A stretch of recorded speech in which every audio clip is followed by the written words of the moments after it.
Ibrahim Traoré empêche un sabotage en plein vol et révèle un complot international. Le Boeing présidentiel fendait le ciel nocturne africain, ses lumières de navigation clignotant contre l'obscurité comme des étoiles en mouvement. À son bord, Ibrahim Traoré, le président de Burkina Faso, rentrait d'une conférence économique cruciale à Kigali.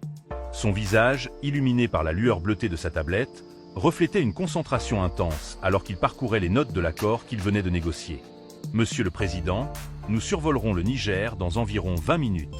Nous prévoyons d'atterrir à Ouagadougou comme prévu à 3h45, annonça le chef de la sécurité, le capitaine Konaté, un homme aux épaules larges dont le regard vigilant ne manquait jamais un détail. Traoré acquiesça silencieusement. À 36 ans, il était le plus jeune chef d'État au monde, porté au pouvoir par un coup d'État en 2022. Son parcours de géologue devenu capitaine militaire puis président était hors du commun, tout comme sa vision pour son pays. Les réactions internationales à votre discours sont majoritairement positives, monsieur. Votre appel à une diversification des partenariats économiques africains a particulièrement résonné, poursuivit Amina Diallo, sa conseillère diplomatique, en lui tendant un dossier de presse. La cabine présidentielle était aménagée sobrement, reflétant l'approche austère de Traoré. Contrairement à ses prédécesseurs, il avait refusé le luxe ostentatoire, préférant investir les ressources nationales dans des projets d'infrastructure. Soudain, une légère secousse ébranla l'avion. Puis une autre, plus forte. Probablement une zone de turbulence, murmura Amina, sans vraiment y croire. Dans le cockpit, l'atmosphère changea brusquement. Le commandant de bord, Moussa Sankara, fronça les sourcils en observant les voyants qui s'allumaient sur son tableau de bord. Son copilote, Thomas Ewedraogo, vérifia rapidement les instruments. Pression hydraulique en baisse sur le circuit principal, annonça Thomas, sa voix trahissant une inquiétude croissante. Les lumières de la cabine vacillèrent brièvement.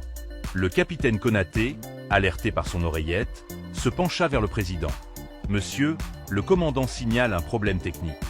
Rien de grave, mais nous allons peut-être devoir modifier notre itinéraire. » Traoré leva les yeux de ses documents. Contrairement à beaucoup de dirigeants qui auraient paniqué, son expression resta impassible. Son entraînement militaire lui avait appris à garder son sang-froid dans les situations critiques.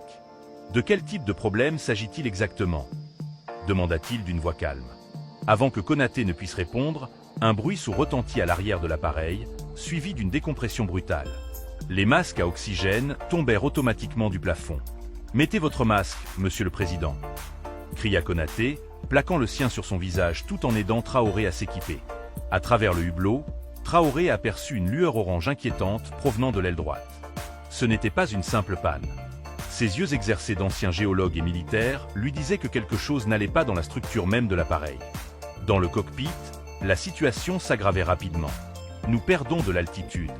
Le système de navigation ne répond plus correctement », s'exclama Thomas. Le commandant Sankara tenta de contacter la tour de contrôle la plus proche. « Mayday, Mayday. Vol présidentiel BF 001, nous déclarons une urgence. Avons perdu pression cabine et rencontrons des problèmes avec nos systèmes. Demandons autorisation d'atterrissage d'urgence à Niamey. » Seuls des grésillements répondirent à son appel désespéré. Dans la cabine principale, les 8 membres de la délégation et le personnel de bord s'accrochaient à leur siège. Le jeune aide de camp du président, lieutenant Zida, s'approcha en titubant. « Monsieur, nous avons un problème avec les communications. Aucun contact possible avec l'extérieur. » Traoré fixa intensément le jeune officier. « Ce n'est pas une coïncidence, » dit-il fermement. « Rassemblez tous les techniciens à bord. Immédiatement. » Alors que l'avion perdait progressivement de l'altitude, Traoré se leva, ignorant les protestations de Konaté. Se tenant fermement au siège pour garder l'équilibre, il se dirigea vers le fond de la cabine où un homme en uniforme de la maintenance aéronautique tentait discrètement d'accéder à une trappe technique. « Arrêtez-le », ordonna Traoré avec une autorité qui ne souffrait aucune contestation. 2 gardes du corps se précipitèrent, maîtrisant l'homme qui lâcha un petit appareil électronique. Le visage du technicien se décomposa quand il réalisa qu'il avait été repéré par le président lui-même. Traoré ramassa l'appareil, l'examinant rapidement avant de le confier à Amina. Un brouilleur. Sophistiqué. Ses yeux se durcirent. Nous sommes en train de vivre une tentative de sabotage. L'avion plongeait maintenant vers les plateaux arides du Niger, les lumières des villages clairsemés, scintillant comme des joyaux dans la nuit africaine. Dans le cockpit, Sankara luttait pour maintenir le contrôle, ses mains crispées sur les commandes alors que l'altimètre continuait inexorablement sa descente. « Nous n'avons plus que quelques minutes pour résoudre ce problème », murmura Traoré, son regard fixé sur l'horizon qui se rapprochait à une vitesse alarmante. « Qu'est-ce que c'est que ça ?» demanda Traoré, tenant fermement le petit appareil électronique confisqué au technicien. Capitaine Konaté examina l'objet avant de répondre, la voix tendue, « Un brouilleur de fréquences avancées, Monsieur le Président. Il interfère avec nos communications et probablement avec certains systèmes de l'avion. » L'appareil présidentiel continuait sa descente inquiétante, oscillant dangereusement. Dans le cockpit, le commandant Sankara et son copilote Thomas luttaient pour maintenir l'avion stable, leur visage luisant de sueur malgré l'air conditionné. Le technicien capturé fut forcé de s'asseoir, maintenu fermement par deux gardes. L'homme tremblait, mais son regard restait défiant. « Votre nom » exigea Traoré, se tenant debout devant lui malgré les secousses. « Marcel Cambou » répondit l'homme après un moment d'hésitation. « Pour qui travaillez-vous, Cambou » La voix de Traoré restait calme, presque douce, mais ses yeux reflétaient une détermination d'acier. Le technicien détourna le regard. « Je suis juste un employé de la maintenance aéronautique. » Amina, qui avait fouillé rapidement les affaires de l'homme, s'approcha avec un passeport. « Monsieur, ce passeport est burkinabé, mais c'est une contrefaçon. Excellente, mais une contrefaçon néanmoins. » Le lieutenant Zida, qui avait entre-temps procédé à une fouille plus approfondie, revint avec un petit ordinateur portable. « Monsieur le Président, j'ai trouvé ceci dans son bagage. Il est verrouillé par un mot de passe. » Traoré prit l'ordinateur et l'examina brièvement avant de le tendre à Amina. « Essayez de le déverrouiller. » Puis, se tournant vers le technicien. « Qui vous a envoyé? Combien êtes-vous à bord ?» L'avion subit une nouvelle secousse violente. Les masques à oxygène se balançaient au plafond comme des pendules détraquées. Le capitaine Konaté, resté en communication avec le cockpit via son casque, s'approcha. « Monsieur, le commandant dit que nous perdons rapidement de l'altitude. Notre système de navigation semble reprogrammé pour nous diriger vers le nord-est. » Traoré fronça les sourcils. Le nord-est. Vers une zone contrôlée par des groupes armés, hostiles au gouvernement burkinabé. La coïncidence était trop parfaite. « Je ne suis pas seul », lâcha soudainement Cambou, un sourire mince s'étirant sur ses lèvres. « Et vous n'atterrirez jamais à Ouagadougou. » Ces mots confirmèrent les soupçons de Traoré. Il se tourna vers Konaté. « Sécurisez l'ensemble de l'appareil. Vérifiez l'identité de chaque personne à bord, y compris l'équipage. » Amina travaillait frénétiquement sur l'ordinateur confisqué. « J'ai réussi à accéder à certains fichiers, monsieur. Il y a des coordonnées GPS et une liste de noms. » Traoré examina l'écran. Les coordonnées indiquaient une région désertique à la frontière nord du Mali, connue pour abriter des camps d'entraînement de groupes terroristes. La liste contenait 3 noms, Marcel Cambou, Léo Sawadogo et Thomas Ewedraogo. Le copilote, murmura Traoré.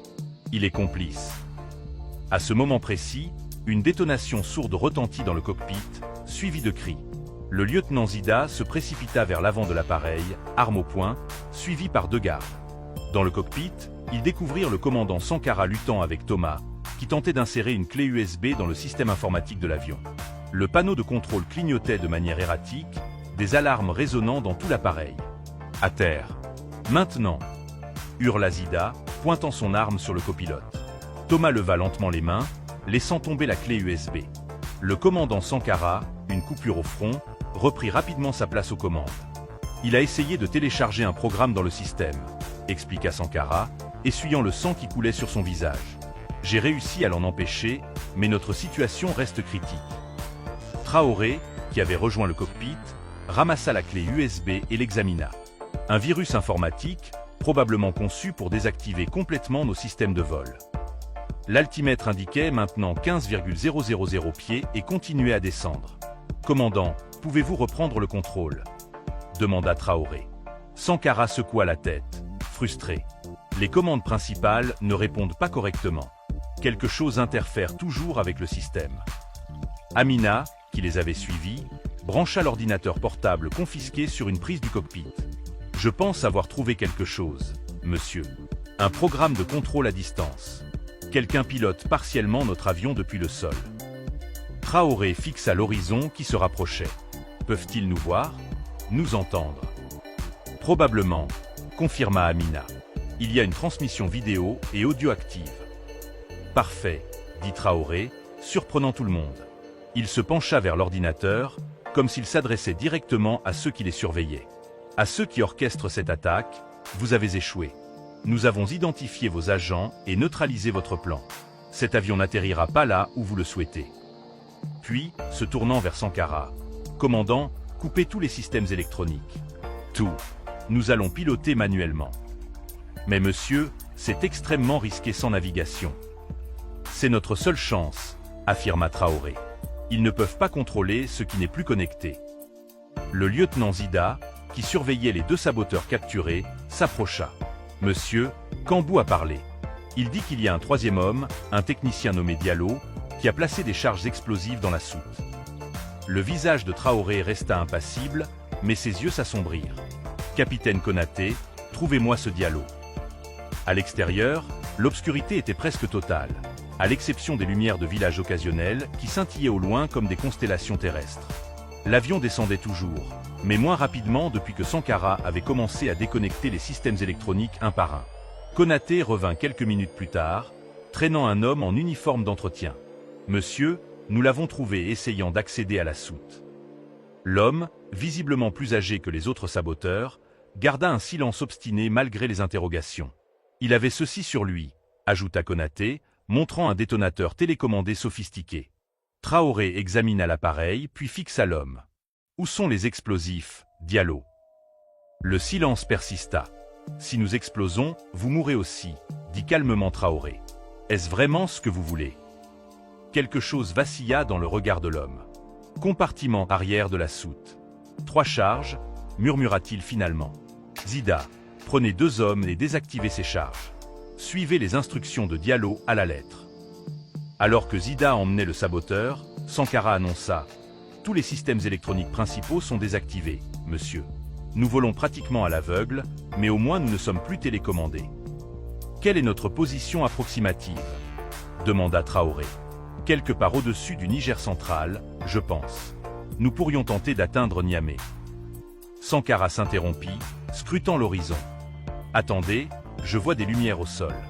Une piste d'atterrissage, peut-être. » Amina, qui continuait d'explorer l'ordinateur confisqué, leva soudain la tête. « Monsieur, j'ai accédé à leur système de communication. C'est en français, mais l'accent n'est pas africain. » Traoré se pencha pour écouter. Une voix masculine, tendue, « Alpha 3, répondez. Pourquoi avons-nous perdu le contrôle? Le président est-il neutralisé ?» Une autre voix, plus autoritaire, « Plan B. Activez les charges. L'objectif doit être éliminé avant qu'il ne révèle nos opérations à Addis Abeba. » Traoré et Amina échangèrent un regard lourd de sens. Addis Abeba, le siège de l'Union africaine, où Traoré devait s'exprimer la semaine suivante sur les ingérences étrangères dans les économies africaines. À ce moment précis, l'avion fut secoué par une explosion sourde. Une alarme stridente retentit. « Une charge a explosé dans la soute », cria Konaté dans son casque. « Dommage au fuselage arrière. » L'avion plongea brutalement, perdant rapidement de l'altitude.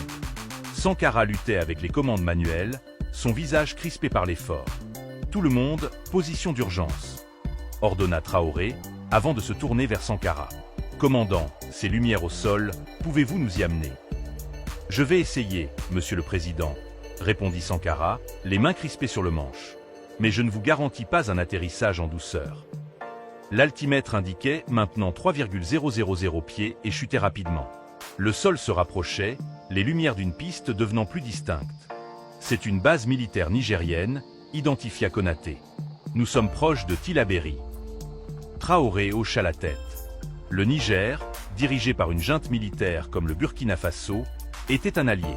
Mais s'il survivait à cet atterrissage, ce ne serait que le début d'une crise bien plus large. « Préparez-vous à l'impact », annonça Sankara, alors que l'avion s'approchait dangereusement du sol, son fuselage arrière endommagé laissant une traînée de fumée dans le ciel nocturne. « Qu'est-ce que c'est que ça ?» demanda Traoré, tenant fermement le petit appareil électronique confisqué au technicien. Capitaine Konaté examina l'objet avant de répondre, la voix tendue, « Un brouilleur de fréquences avancées, monsieur le président. Il interfère avec nos communications et probablement avec certains systèmes de l'avion. » L'appareil présidentiel continuait sa descente inquiétante, oscillant dangereusement. Dans le cockpit, Le commandant Sankara et son copilote Thomas luttaient pour maintenir l'avion stable, leur visage luisant de sueur malgré l'air conditionné. Le technicien capturé fut forcé de s'asseoir, maintenu fermement par deux gardes. L'homme tremblait, mais son regard restait défiant. « Votre nom » exigea Traoré, se tenant debout devant lui malgré les secousses. « Marcel Cambou » répondit l'homme après un moment d'hésitation. « Pour qui travaillez-vous, Cambou » La voix de Traoré restait calme, presque douce, mais ses yeux reflétaient une détermination d'acier.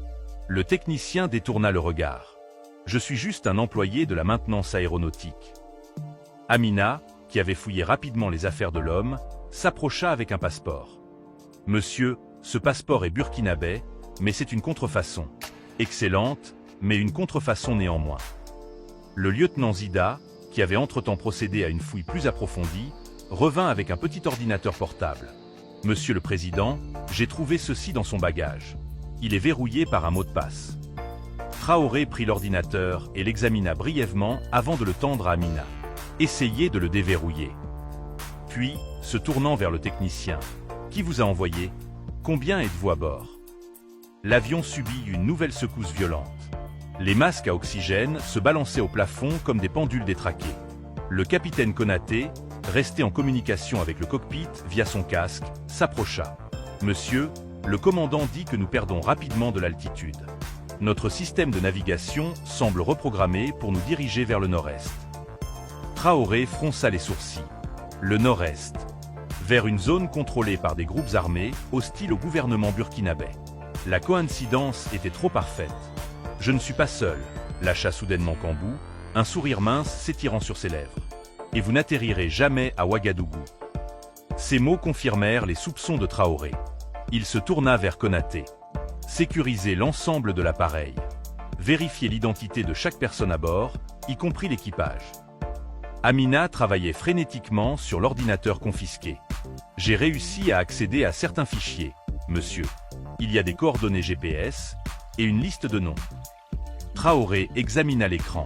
Les coordonnées indiquaient une région désertique à la frontière nord du Mali, connue pour abriter des camps d'entraînement de groupes terroristes.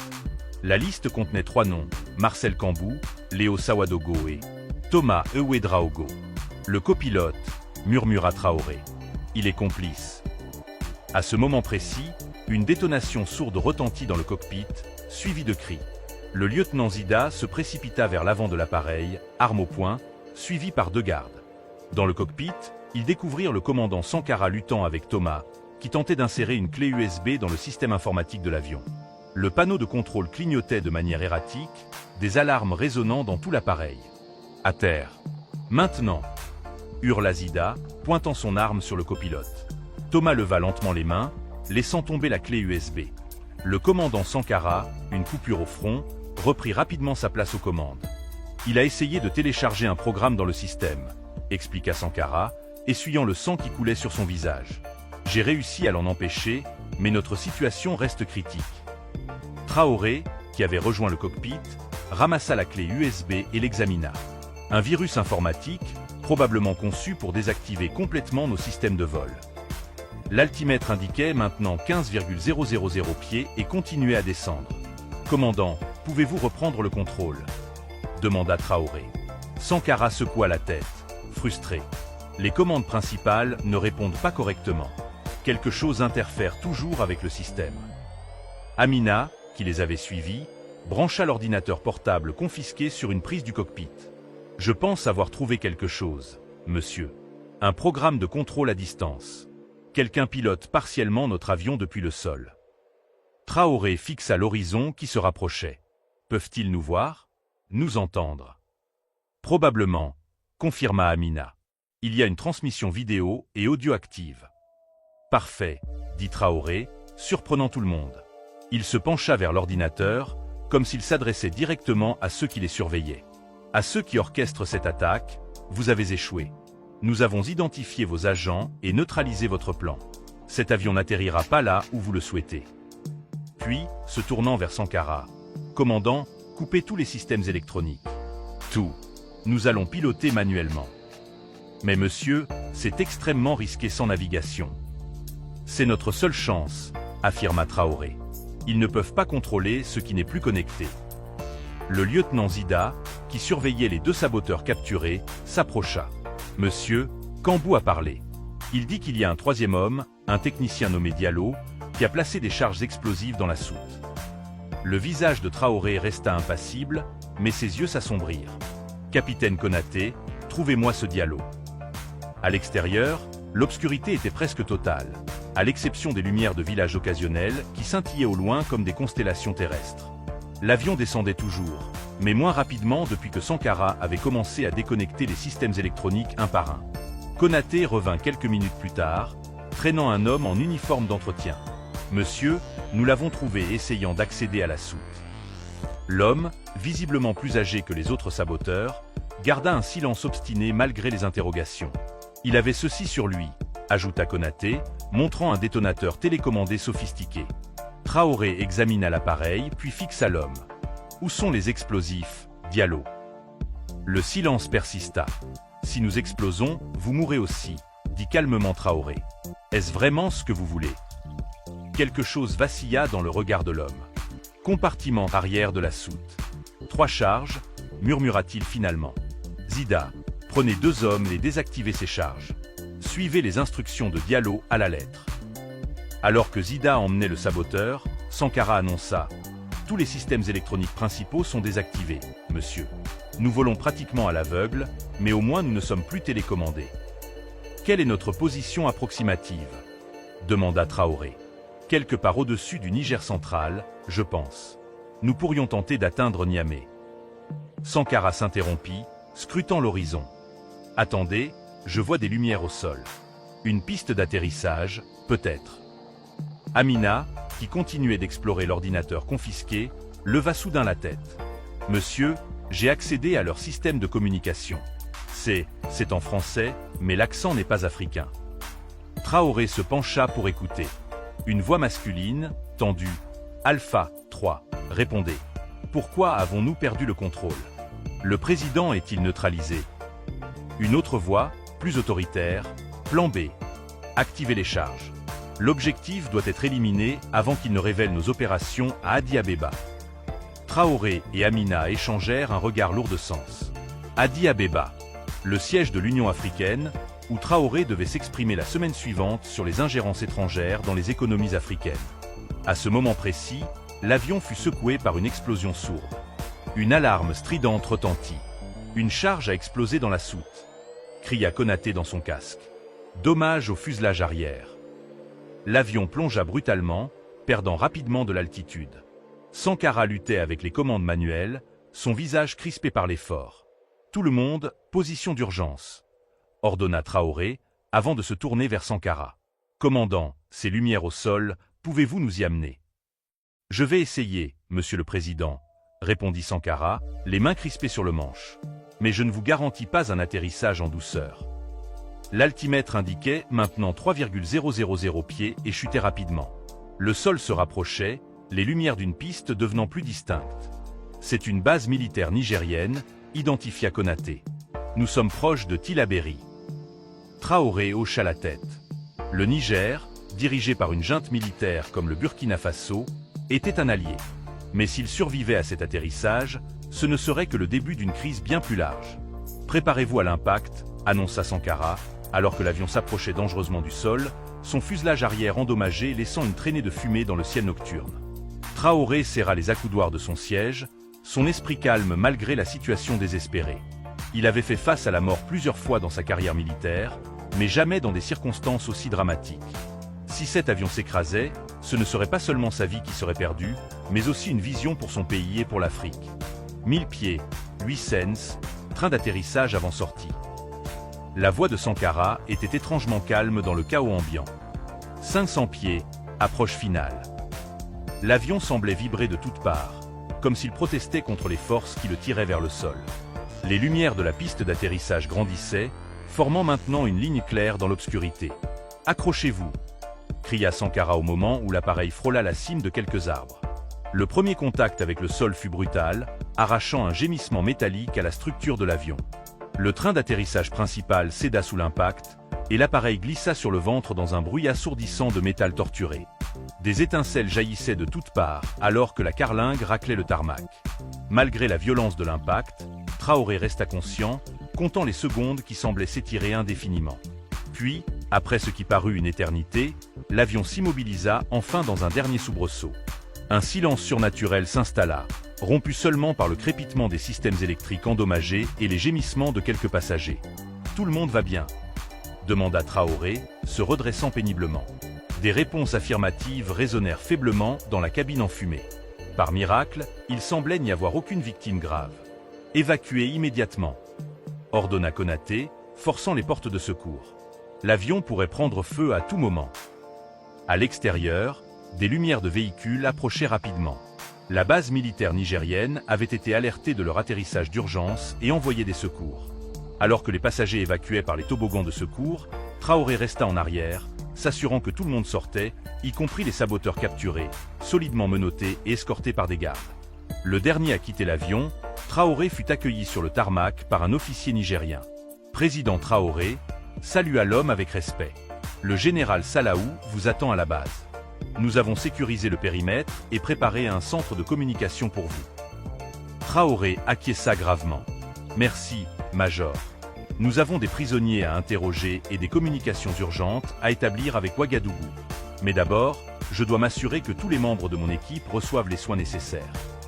Alors qu'il s'éloignait de l'avion, Traoré jeta un dernier regard à l'appareil endommagé. La vision était saisissante. Le Boeing présidentiel, symbole de la souveraineté burkinabé, gisait éventré sur une piste nigérienne, sa carlingue déchirée témoignant de la violence de l'attaque qu'il avait subie. Mais contrairement au plan de ses adversaires, ni l'avion ni son occupant principal n'avaient été détruits. Ils avaient survécu, et avec eux, la possibilité de transformer cette attaque en opportunité, cette tentative d'assassinat en révélation mondiale. Ils ont commis une erreur stratégique, dit Traoré à voix basse, plus pour lui-même que pour les officiers qui l'entouraient. Ils n'ont pas compris qu'en essayant de me faire taire, ils ne feraient qu'amplifier mon message. Le général Salaou, commandant de la base nigérienne et ami personnel de Traoré depuis leurs années de formation militaire, les attendait à l'entrée du bâtiment principal. Les deux hommes s'embrassèrent chaleureusement. « Ibrahim, quand j'ai appris ce qui se passait, j'ai cru que nous t'avions perdu, » dit le général, l'émotion perceptible dans sa voix habituellement impassible. « Pas encore, mon ami, » répondit Traoré avec un léger sourire. « Il semble que j'ai encore du travail à accomplir sur cette terre. » Entouré de ses conseillers les plus proches et de ses alliés nigériens, Traoré se dirigea vers le centre de communication. La nuit serait longue, mais l'aube qui se lèverait demain pourrait bien marquer le début d'un nouveau chapitre, non seulement pour le Burkina Faso, mais pour toute l'Afrique de l'Ouest. Amina, appela-t-il sa conseillère qui marchait à ses côtés, l'ordinateur portable des saboteurs toujours serré contre elle, préparez-moi une ligne sécurisée avec Ouagadougou. Et ensuite, contactez tous nos alliés dans la région. Il est temps de montrer au monde qui sont vraiment nos prétendus partenaires internationaux. La détermination brillait dans ses yeux, plus forte que jamais. Ce qui avait été conçu comme sa fin deviendrait son plus grand moment de vérité. Le jour se levait sur la base militaire de Tillabéri, baignant les bâtiments et l'avion endommagé d'une lumière dorée. L'équipe de Traoré n'avait pas dormi, travaillant sans relâche pour comprendre l'ampleur du complot et préparer la riposte. L'appel venait du quartier général de l'armée à Ouagadougou. La voix de Traoré était calme, mais ses yeux trahissaient une colère froide. Qui exactement? Le technicien nigérien consulta ses notes. Bureau 317, 3e étage, LA. Konaté et Traoré échangèrent un regard lourd de sens. Ce bureau appartenait au colonel Mahamadi Zoungrana, récemment nommé à la tête du renseignement militaire. « J'ai toujours eu des réserves sur cette nomination », murmura Konaté. Zoungrana était trop proche de l'ancien régime. Et maintenant, nous savons pourquoi il a été si vivement recommandé par certains diplomates étrangers, ajouta Traoré, sa voix emplie d'une amertume contrôlée. Amina, qui continuait d'analyser les données, intervint. « Monsieur, j'ai croisé les informations financières des saboteurs avec d'autres transactions suspectes. Tous les paiements proviennent d'une société minière basée aux îles Caïmans, mais contrôlée par un consortium franco-canadien. Ressources globales, devina Traoré. Le principal bénéficiaire des anciens accords que nous avons suspendus. » Le lieutenant Zida entra précipitamment, tenant un téléphone satellite. « Monsieur le Président, appel sécurisé du ministre de la Défense à Ouagadougou. » Traoré prit l'appareil, activant le haut-parleur pour que son équipe puisse entendre. « Je vous écoute, ministre. »« Monsieur le Président, grâce à Dieu vous êtes sain et sauf, » commença le ministre, sa voix trahissant son soulagement. « Nous avons reçu votre message vidéo. Le pays est avec vous, mais la situation est tendue. Des manifestations ont éclaté devant les ambassades occidentales, et certains médias internationaux suggèrent déjà que l'incident était un « accident technique ». Qu'en est-il des mesures de sécurité que j'ai ordonnées ? Demanda Traoré. En cours de déploiement, monsieur. Mais... Le ministre hésita. Le colonel Zoungrana a disparu. Son bureau a été trouvé vide ce matin, et nous avons des raisons de croire qu'il a quitté le pays. Avec qui ? Nos caméras de surveillance l'ont capté montant dans un véhicule diplomatique français vers 3 heures du matin. Traoré ferma brièvement les yeux, digérant cette confirmation. Ministre, j'ai une mission spéciale pour vous. Rassembler une équipe restreinte, des hommes de confiance absolue. Arrêtez immédiatement ces personnes pour interrogatoire. Il dicta une courte liste de noms, tous des officiels qu'il soupçonnait depuis longtemps d'être des agents d'influence étrangère. Et ministre, ajouta-t-il, à partir de maintenant, considérez toutes nos communications comme compromises. Nous établirons un nouveau protocole à mon retour. Après l'avoir raccroché, Traoré se tourna vers son équipe, son visage reflétant une détermination renouvelée. Nous rentrons aujourd'hui à Ouagadougou. Mais avant, nous allons changer les règles du jeu. Comment, monsieur le président ? Demanda Konaté. En exposant tout, répondit Traoré. Pas seulement à notre peuple, mais au monde entier. 2 heures plus tard, un avion militaire nigérien était prêt sur la piste. Avant d'embarquer, Traoré tint une conférence de presse improvisée. Les journalistes locaux et quelques correspondants internationaux s'étaient rassemblés, alertés par la nouvelle de l'atterrissage d'urgence. Debout devant l'épave de son avion présidentiel, toujours fumante par endroits, Traoré prit la parole avec une assurance tranquille qui contrastait fortement avec la violence de l'incident. « Ce que vous voyez ici n'est pas le résultat d'une défaillance technique », déclara-t-il, pointant les dommages évidents sur le fuselage. « C'est la preuve d'une tentative d'assassinat politique, orchestrée par ceux qui craignent l'émergence d'une Afrique véritablement indépendante et maîtresse de ses ressources. » Des murmures parcoururent l'Assemblée. Amina s'avança, distribuant des dossiers contenant une partie des preuves recueillies, soigneusement éditées pour protéger certaines sources et méthodes, mais suffisamment détaillées pour être convaincantes. Nous avons identifié les saboteurs, leurs complices, et nous remontons actuellement la chaîne de commandement, poursuivit Traoré. Ce que nous découvrons confirme ce que beaucoup soupçonnaient. Certaines puissances étrangères ne reculent devant rien pour maintenir leur mainmise sur nos richesses minérales. Un journaliste de Reuters leva la main. Monsieur le Président, pouvez-vous nommer ces puissances étrangères ? Les preuves parleront d'elles-mêmes, répondit diplomatiquement Traoré. Ce que je peux dire, c'est que les mêmes entités qui qualifient nos efforts d'indépendance économique de « populisme dangereux » sont celles qui financent de telles opérations. Je laisse à chacun le soin de faire les connexions appropriées. Une journaliste de TV5 insista. Des rumeurs circulent selon lesquelles l'ancien colonel Zoungrana serait impliqué. Pouvez-vous confirmer ? Le colonel Zoungrana a choisi de quitter précipitamment notre pays la nuit dernière, confirma Traoré, choisissant soigneusement ses mots. Sa destination et les circonstances de son départ font l'objet d'une enquête. Je n'en dirai pas plus pour l'instant, mais nous disposons d'éléments troublants que nous partagerons en temps voulu. Pendant qu'il répondait aux questions, des images de la conférence étaient diffusées en direct non seulement au Burkina Faso, mais dans toute l'Afrique et au-delà. Traoré le savait, en quelques heures, cette tentative d'assassinat deviendrait un sujet de discussion mondiale, impossible à étouffer ou à minimiser par les médias traditionnels. Le général Salaou, qui observait depuis le côté, ne put s'empêcher d'admirer la stratégie de Traoré. En exposant publiquement la tentative, il se protégeait d'autres actions directes contre sa personne. L'assassiner maintenant ne ferait que confirmer les accusations. La conférence terminée, Traoré salua chaleureusement son ami nigérien. « Merci pour tout, Moussa. Notre alliance est plus précieuse que jamais. »« Faites attention à vous, Ibrahim, » répondit le général. « Ils trouveront d'autres moyens d'attaquer. »« Je compte là-dessus, » répondit Traoré avec un sourire énigmatique. « En fait, j'en ai besoin. » L'avion militaire nigérien décolla sous haute sécurité, emmenant Traoré et son équipe vers Ouagadougou. À bord, le président burkinabé continuait de travailler, dictant des mémos et finalisant son discours pour l'Union africaine. « Amina, dit-il pendant le vol, je veux que vous prépariez un dossier complet sur cette affaire. Pas seulement les aspects techniques du sabotage, mais surtout les motivations économiques derrière.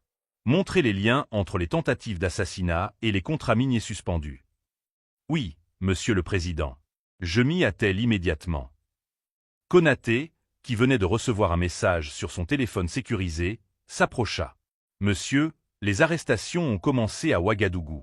5 des 7 suspects ont été appréhendés sans incident.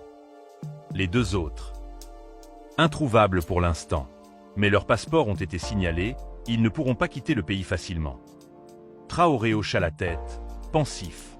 Ils essaieront d'utiliser des voies diplomatiques, comme Zoungrana.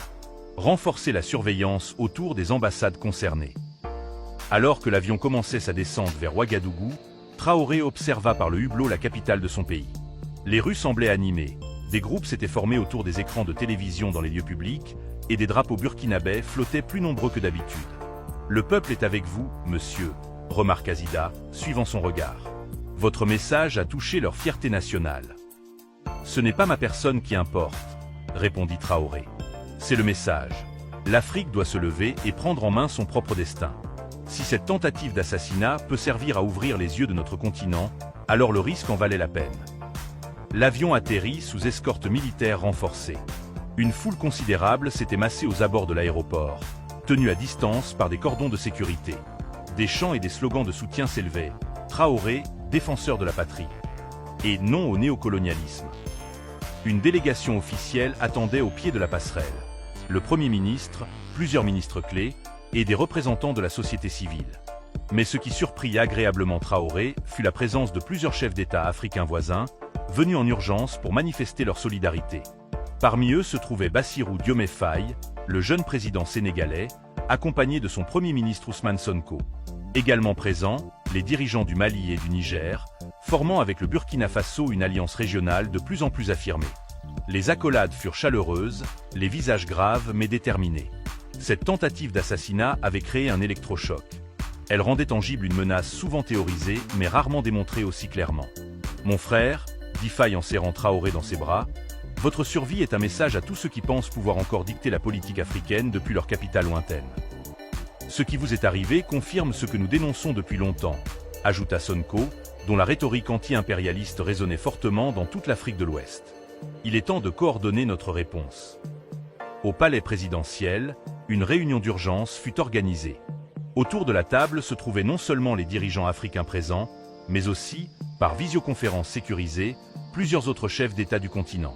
Traoré présenta les preuves récoltées, expliquant méthodiquement comment l'opération avait été planifiée et presque exécutée. Les visages se tendaient à mesure que les détails étaient révélés. « Ce n'est pas seulement une attaque contre le Burkina Faso », conclut-il. « C'est une attaque contre la souveraineté africaine elle-même. Contre notre droit collectif à déterminer comment nos ressources sont utilisées et par qui. » Un silence faisant suivit ces paroles. Puis, un par un, les dirigeants présents exprimèrent leur indignation et leur soutien. Des propositions concrètes émergèrent. Renforcement des services de renseignement partagés, création d'une commission d'enquête panafricaine et surtout, coordination des politiques économiques face aux pressions extérieures. « Nous devons parler d'une seule voix à l'Union africaine », déclara le président malien. « Votre discours, président Traoré, doit devenir notre discours collectif. » Un consensus se forma. Cette crise devait être transformée en opportunité pour accélérer les efforts d'intégration économique africaine et réduire la dépendance aux anciennes puissances coloniales. Tard dans la soirée, après le départ des autres dirigeants, Traoré s'isola dans son bureau avec ses conseillers les plus proches. Amina lui présenta un rapport préliminaire sur les réactions internationales. Comme prévu, Monsieur le Président, les médias occidentaux traditionnels tentent de minimiser l'incident, parlant d'accusations sans preuve et de théorie du complot. Elle fit défiler plusieurs articles sur sa tablette. Mais les réseaux sociaux racontent une histoire différente. Des millions de personnes à travers le monde partagent votre conférence de presse et les preuves que nous avons publiées. Et les réactions officielles. Ambiguës.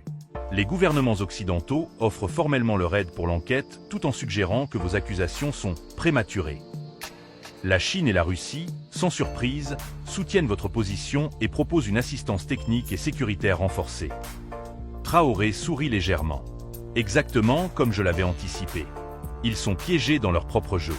S'ils nient trop vigoureusement, ils paraîtront suspects. S'ils admettent, c'est un scandale international. Konaté, qui venait de recevoir un rapport de la sécurité, intervint. « Monsieur, nous avons intercepté une communication intéressante. Un avion privé a demandé une autorisation de décollage urgente pour Paris. À bord, 2 diplomates français, et 3 ressortissants burkinabés voyageant sous immunité diplomatique. Nos 2 suspects manquants, Devina Traoré, et probablement Zungrana qui serait revenu discrètement. Quelle réponse a été donnée? Autorisation accordée, comme vous l'aviez ordonné, monsieur. Mais conformément à votre plan, l'avion sera discrètement suivi par nos systèmes radars, et des photos des passagers ont été prises à leur insu. Traoré hocha la tête avec satisfaction. Parfait. Nous les laissons partir, pour mieux les exposer. Préparez ces images pour mon discours à Addis Abeba. Le monde entier verra comment les espions sont exfiltrés sous couverture diplomatique après une tentative d'assassinat ratée. La nuit était déjà bien avancée, mais dans les rues d'Ouagadougou, des veillées spontanées s'étaient organisées. Des citoyens de tous âges tenaient des bougies et des drapeaux, chantant l'hymne national et des chants traditionnels. Depuis son bureau, Traoré pouvait entendre leur voix portée par la brise nocturne. C'était pour eux qu'il prenait ces risques, pour leur droit à un avenir meilleur, libre de l'exploitation étrangère qui avait trop longtemps maintenu l'Afrique dans la pauvreté malgré ses immenses richesses naturelles. Son téléphone vibra. Un message d'un numéro inconnu. La prochaine fois, nous ne manquerons pas notre cible. Traoré sourit calmement. Ces menaces ne faisaient que confirmer qu'il était sur la bonne voie. Il répondit simplement « Il n'y aura pas de prochaine fois. Le monde entier vous regarde maintenant. » Puis il éteignit son téléphone et se remit au travail. Dans 5 jours, il s'adresserait à l'Union africaine, et ce discours pourrait bien changer le cours de l'histoire du continent. La salle de conférence de l'Union africaine à Addis Abeba bourdonnait d'une énergie inhabituelle. Des délégations de tous les pays du continent s'étaient rassemblées, mais cette session plénière attirait une attention sans précédent. Des journalistes du monde entier se pressaient dans l'espace réservé à la presse, et les caméras de dizaines de chaînes internationales étaient braquées sur la tribune principale. Dans une antichambre adjacente, Ibrahim Traoré parcourait une dernière fois son discours, apportant quelques modifications de dernière minute. 5 jours s'étaient écoulés depuis l'attentat manqué, 5 jours d'intense activité diplomatique et de développement majeur. Les dernières informations, Monsieur le Président, annonça Amina en lui tendant une tablette. L'ambassadeur français à Ouagadougou a été rappelé pour consultation. Et le PDG de Ressources Globales a démissionné ce matin, officiellement pour raisons personnelles. Traoré acquiesça silencieusement. Les dominos commençaient à tomber. Des nouvelles de nos alliés. 18 pays africains ont confirmé qu'ils soutiendront formellement votre proposition de commission d'enquête continentale sur l'ingérence étrangère, répondit Amina. Et le président Faye vient d'annoncer que le Sénégal suspendait également ses accords miniers pour audit. Un léger sourire se dessina sur les lèvres de Traoré. Ce qui avait commencé comme une tentative d'assassinat se transformait en mouvement continental. Le capitaine Konaté entra discrètement. Sécurité en place, Monsieur le Président. Nous avons vérifié chaque centimètre du bâtiment, et nos hommes sont positionnés stratégiquement. Aucun risque apparent. Ils n'essaieront rien ici, répondit Traoré avec assurance. Ce serait trop flagrant, trop risqué. Leur stratégie va changer maintenant. Plus de subtilité, plus de guerre économique et médiatique. Un jeune assistant de la délégation éthiopienne s'approcha respectueusement. Monsieur le Président, nous sommes prêts pour vous. L'Assemblée vous attend. Traoré se leva, ajusta sa tenue sobre, un costume bleu foncé sur une chemise traditionnelle burkinabé, et jeta un dernier regard à son équipe. C'est l'heure de changer l'histoire. La salle plénière de l'Union africaine était comble. Lorsque Traoré fit son entrée, une ovation spontanée éclata, surprenant même les observateurs les plus aguerris. Des chefs d'État se levèrent, applaudissant le jeune dirigeant qui avait survécu à une tentative d'assassinat pour venir porter un message de souveraineté africaine. Depuis la tribune, Traoré observa un instant cette assemblée historique.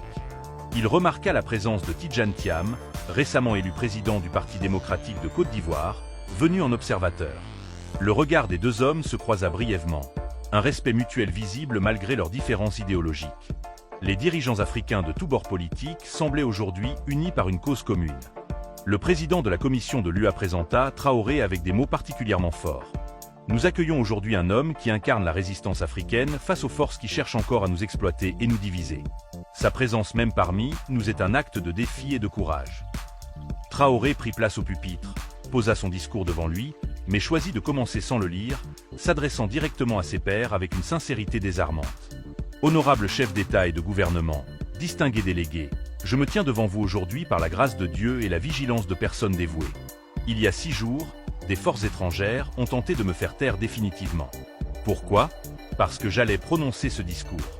Parce que j'allais dire ces vérités que beaucoup connaissent, mais que peu osent exprimer publiquement. Un silence absolu régnait dans la salle. Même les traducteurs semblaient retenir leur souffle.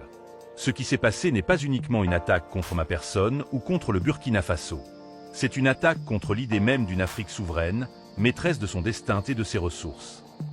Il sortit alors une série de documents qu'il présenta à l'Assemblée. Voici les preuves que nous avons recueillies. Elles démontrent, sans l'ombre d'un doute, l'implication d'intérêts étrangers dans cette tentative. Pas seulement des intérêts économiques privés, mais des agents opérant avec la connaissance, sinon la bénédiction, de certains gouvernements occidentaux. Des murmures parcoururent l'Assemblée lorsque Traoré présenta les photos des 3 Burkinabés, dont l'ancien colonel Zungrana, embarquant dans un avion diplomatique français après l'attentat raté. Ces hommes sont des traîtres à l'Afrique, mais ils ne sont que des instruments. Les véritables responsables sont ceux qui orchestrent ces opérations depuis leur capitale lointaine, ceux qui considèrent encore nos ressources comme leur propriété légitime. Pendant plus d'1 heure, Traoré développa son analyse, alternant faits précis et vision politique. Il expliqua comment certaines puissances étrangères utilisaient un arsenal sophistiqué, corruption, déstabilisation, manipulation médiatique et parfois violence directe, pour maintenir leur influence sur les économies africaines. Le néocolonialisme n'a pas disparu, affirma-t-il. Il a simplement changé de forme, devenant plus subtil, plus insidieux, mais tout aussi destructeur. Puis, après avoir exposé le problème avec une clarté implacable, Traoré passa aux solutions. Sa voix prit une tonalité plus passionnée, presque visionnaire. La réponse n'est pas l'isolationnisme ni le rejet de toute coopération internationale. La réponse est dans une nouvelle forme de partenariat, basée sur le respect mutuel et des bénéfices équitablement partagés. Il déroula alors un plan en 5 points, fruit de consultations intensives avec d'autres dirigeants africains depuis l'attentat. Premièrement, nous proposons la création d'une commission panafricaine d'audit des contrats miniers et énergétiques, avec pouvoir de recommander la renégociation des accords jugés déséquilibrés. Deuxièmement, nous appelons à l'établissement d'un fonds africain de développement souverain, financé par un pourcentage des revenus de nos ressources naturelles, pour investir dans nos propres infrastructures sans dépendance externe. Troisièmement, nous devons renforcer notre coordination en matière de renseignement et de sécurité, pour protéger nos dirigeants et nos institutions contre les ingérences étrangères. Quatrièmement, nous proposons l'accélération de l'intégration économique africaine, avec la mise en œuvre rapide de la zone de libre-échange continentale africaine comme priorité absolue. Enfin, nous appelons à la diversification stratégique de nos partenariats internationaux, ne laissant aucune puissance étrangère, ancienne ou nouvelle, établir un monopole d'influence sur notre continent. À mesure qu'il développait chaque point, on pouvait voir les visages dans l'Assemblée s'animer, des notes être prises frénétiquement, des hochements de tête approbateurs se multiplier. L'Afrique possède tout ce dont elle a besoin pour prospérer, conclut Traoré. Des ressources abondantes, une population jeune et dynamique, une richesse culturelle inestimable. Ce qui nous a manqué jusqu'à présent, c'est l'unité de vision et d'action face aux forces qui cherchent à nous diviser pour mieux nous exploiter. Il marqua une pause, balayant la salle du regard. J'ai failli mourir en tentant de venir vous délivrer ce message. D'autres, avant moi, ont payé de leur vie leur vision d'une Afrique libre et prospère. Sankara, Lumumba, Olympio, et tant d'autres dont le sang a irrigué le sol africain. Leur sacrifice ne doit pas être vain. Sa voix prit une intensité nouvelle pour ces derniers mots. Le temps de la peur est révolu. Le temps de la division est révolu. Aujourd'hui, ici, à Addis-Abeba, nous avons l'opportunité de commencer un nouveau chapitre de l'histoire africaine. Non pas comme spectateurs ou victimes, mais comme architectes de notre propre destin. L'Afrique ne sera plus jamais à genoux. Lorsqu'il acheva son discours, un silence vibrant régna pendant quelques secondes. Puis, comme un barrage cédant sous la pression, une ovation déferlante emplit la salle. Des délégations entières étaient debout, applaudissant avec une ferveur rarement vue dans cette enceinte diplomatique habituellement mesurée. Plus remarquable encore, des chefs d'État connus pour leur prudence diplomatique se joignaient à cet hommage collectif. Même les représentants des puissances occidentales, visiblement mal à l'aise, se levèrent par convention protocolaire, leurs visages trahissant leur inquiétude face à ce qui ressemblait à un tournant géopolitique majeur. Dans les couloirs du bâtiment, des journalistes se précipitaient vers leurs téléphones et ordinateurs. Discours historique, manifeste pour une nouvelle Afrique, Traoré défie l'ordre mondial, les titres fleurissaient déjà sur les fiches d'information internationaux. De retour dans l'antichambre, entouré de son équipe, Traoré recevait les félicitations des premiers dirigeants venus le saluer personnellement. Bassirou Diomaye Faye, le président sénégalais, l'embrassa chaleureusement. « Mon frère, tu as parlé pour nous tous aujourd'hui. Le Sénégal se tient à tes côtés. » Un discours qui fera date, ajouta Ousmane Sonko, son Premier ministre. Maintenant, nous devons transformer ces paroles en actions concrètes. D'autres dirigeants suivirent, chacun exprimant son soutien et sa détermination à faire avancer les propositions de Traoré. Même des pays traditionnellement alignés sur les positions occidentales semblaient emportés par cette vague de panafricanisme renouvelé. Amina, observant cette scène historique, s'approcha discrètement de Traoré. « Monsieur le Président, les réactions internationales commencent à arriver. C'est impressionnant. Votre discours est déjà visionné des millions de fois sur les réseaux sociaux. » Traoré hocha la tête. « Ce n'est que le début, Amina. Maintenant vient la partie la plus difficile, transformer cette énergie en changement concret. » Le capitaine Konaté, toujours vigilant malgré l'atmosphère de célébration, s'approcha à son tour. « Monsieur, nous avons détecté des communications inhabituelles. Il semble que plusieurs capitales occidentales convoquent des réunions d'urgence de leur Conseil de sécurité nationale. »« Bien sûr, » répondit calmement Traoré. « Ils réalisent que leur ancien modèle de contrôle est menacé. Ils vont tenter de nous diviser, de coopter certains d'entre nous, d'isoler les plus radicaux. Et ils pourraient réussir, nota sobrement Amina. Ils pourraient, admit Traoré. Mais quelque chose a changé aujourd'hui. Le voile a été levé. La tentative d'assassinat a rendu visible ce qui opérait dans l'ombre. Et maintenant que nos peuples ont vu, ils ne peuvent plus ne pas voir. » La journée se poursuivit avec des sessions de travail intensives. Les 5 propositions de Traoré furent officiellement soumises au vote de l'Assemblée. Contre toute attente, 4 d'entre elles furent adoptées immédiatement, avec des majorités écrasantes. Seule la commission d'audit des contrats miniers fut renvoyée à un comité technique pour clarification des modalités, une petite victoire pour les forces conservatrices, mais qui ne remettait pas en cause le principe même. Le soir venu, un dîner officiel réunissait les chefs d'État et les principales délégations. L'atmosphère y était électrique, mêlant célébration et détermination. Traoré, placé à la table d'honneur, observait ces interactions avec un mélange de satisfaction et de lucidité. Il savait que les défis à venir seraient immenses. Vers la fin de la soirée, alors que les conversations se faisaient plus informelles, Tidjane Thiam s'approcha de lui. « Président Traoré, » commença l'ancien banquier devenu homme politique, « permettez-moi de vous féliciter pour votre courage et votre vision. Bien que nos approches puissent différer sur certains points, je partage entièrement votre objectif d'une Afrique véritablement souveraine. » Traoré serra chaleureusement la main tendue. « Monsieur Thiam, nous aurons besoin de toutes les compétences africaines pour réussir cette transformation. Votre expérience dans la finance internationale sera précieuse. » « Elle est à la disposition de notre continent, » répondit Thiam. « J'ai vu de l'intérieur comment le système fonctionne. Je sais quel levier actionner pour le changer. » Leur conversation fut interrompue par l'arrivée du secrétaire général des Nations Unies, venu spécialement pour l'occasion. Son message était diplomatique mais clair. Le monde observait avec attention cette nouvelle dynamique africaine, et certaines puissances s'inquiétaient des implications géostratégiques. « Laissez-les s'inquiéter, » répondit simplement Traoré. Pendant trop longtemps, nous avons été les seuls à trembler. Tard dans la nuit, de retour dans sa suite d'hôtels sécurisés, Traoré prit quelques instants pour lui-même. Debout devant la fenêtre, il contemplait les lumières d'Addis-Abeba, cette ville qui avait vu naître l'Organisation de l'Unité africaine, devenue Union africaine, et qui pourrait maintenant témoigner d'un nouveau chapitre de l'émancipation continentale. Son téléphone vibra discrètement. Un message d'un numéro inconnu, « Ce n'est pas fini. » Traoré sourit. Bien sûr que ce n'était pas fini. Ce n'était que le commencement. La tentative d'assassinat avait échoué, mais elle avait déclenché quelque chose de bien plus puissant qu'une simple crise diplomatique.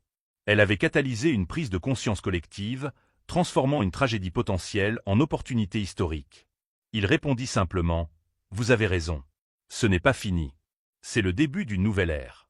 Et vous l'avez rendu possible en échouant à me tuer. » Puis il éteignit son téléphone et se prépara pour le jour suivant. La conférence de presse internationale l'attendait, puis des rencontres bilatérales avec des partenaires potentiels du Sud global, et enfin le lancement officiel du Fonds africain de développement souverain. La route serait longue, semée d'embûches et de dangers. D'autres tentatives d'assassinat suivraient peut-être, des campagnes de déstabilisation, des pressions économiques. Mais quelque chose avait définitivement changé. Dans l'avion qui avait failli s'écraser, Ibrahim Traoré avait vu sa vie défiler devant ses yeux. Non pas son passé, mais le futur qu'il rêvait pour son pays et son continent. Un futur de dignité, de prospérité partagée et d'autodétermination. Ce futur était maintenant plus proche qu'il ne l'avait jamais été. 3 mois plus tard, à Ouagadougou, Traoré présidait l'inauguration du nouveau centre panafricain d'études stratégiques. L'imposant bâtiment, construit en un temps record avec l'aide de plusieurs pays africains, symbolisait la nouvelle ère de coopération continentale. Dans la salle principale, une plaque commémorative rappelait l'événement fondateur de cette renaissance, en mémoire de ceux qui ont risqué leur vie dans l'avion présidentiel BF 001, le 15 avril 2025, et dont le courage a transformé une tentative d'assassinat en éveil collectif. Le soleil couchant baignait la scène d'une lumière dorée, tandis que les drapeaux de tous les pays africains flottaient devant l'édifice. Dans le ciel de la capitale burkinabé, un nouvel avion présidentiel survolait la cérémonie, un symbole de résilience et de souveraineté retrouvée. « Président Traoré », murmura Amina, désormais ministre des Affaires étrangères, « regardez ce que nous avons accompli en si peu de temps. » Traoré contempla la foule enthousiaste, les délégations internationales, les jeunes étudiants venus de tout le continent pour se former dans ce nouveau centre d'excellence. « Ce n'est que le début, Amina, » répondit-il avec un sourire serein. « Ce n'est que le début. »